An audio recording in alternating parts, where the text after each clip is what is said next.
Hello guys. Pika card reading tayo ngayon. Pero bago natin gawin yan, mag-meditate kayong mabuti dito sa cards.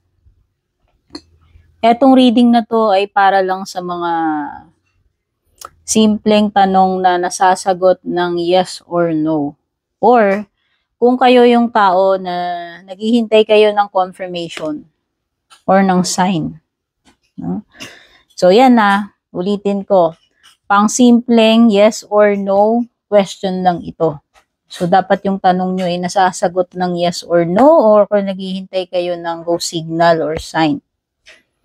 Pwede ninyong i-post tong video natin para makapag-meditate kayo ng mas matagal kung ayaw ninyo yung namamadali kayo. No? Wala namang time pressure ito kasi pwede nyo namang i-post yung video ninyo para makapili kayong mabuti. And para effective tong reading na to, wag ninyong ulit-ulitin.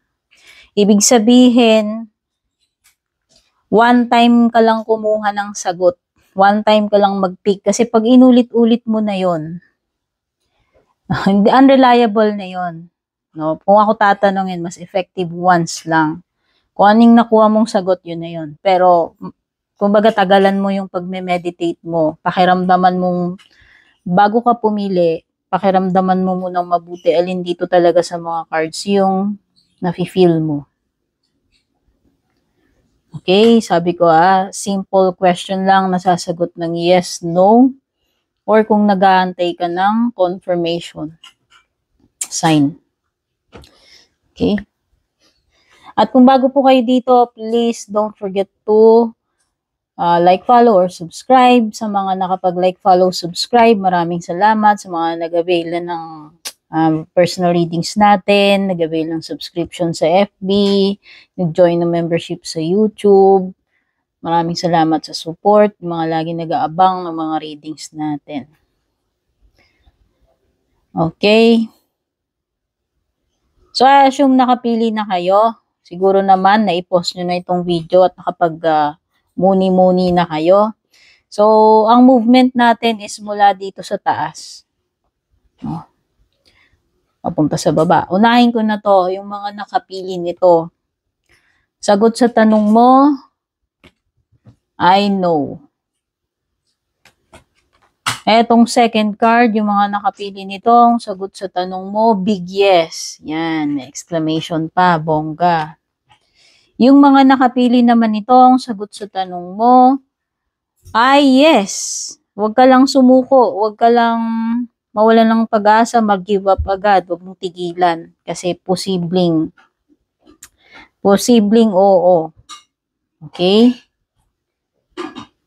Pagdating naman dito, yung mga nakapili nitong fourth card, ay no. Merong mas mabuti na nakatalaga para sa iyo. Next naman, ito, yung mga nakapili nito. Ang sagot ay malaking no. Hindi ko na-explain yan. Basic naman yung sagot. Big no yan. Malalang no yan. Tapos ito, mga nakapili nito, ang sagot ay malabo. Okay? So, this is no. Malabo eh. Mga nakapili naman nito, yes. At yung mga nakapili nitong last card, bottom row, kanan, ang sagot naman ay no rin.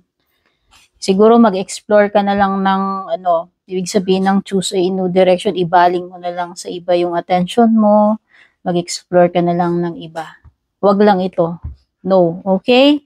So, ayan, sana naman ay makatulong sa inyo itong reading na to at kung nagustuhan nyo, don't forget to like and share. Take care, good luck, and babush!